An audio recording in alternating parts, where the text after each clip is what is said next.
चला तर फ्रेंड्स, मी आज तुम्हाला दाखवते खवा कसा बनवायचा.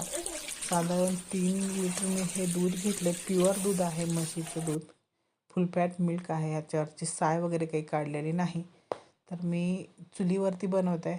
तर छान चुलीवरती मी जाळ लावलेला आणि मग कढई ठेवली आणि त्यात मी हा खवा बनवायला घेते.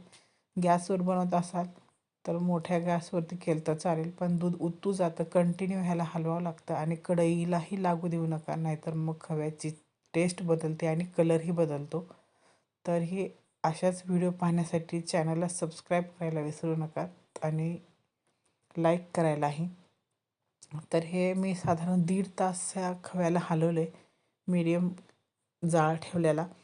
आणि बघू शकताय कसे हे वरची कन्सिस्टन्सी चेंज होत चालली आहे. तर हा खवा जवळपास बनत आला आहे. आता हा खवा काढून ठेवायचा आहे आणि ह्याचे तुम्ही गुलाबजामुन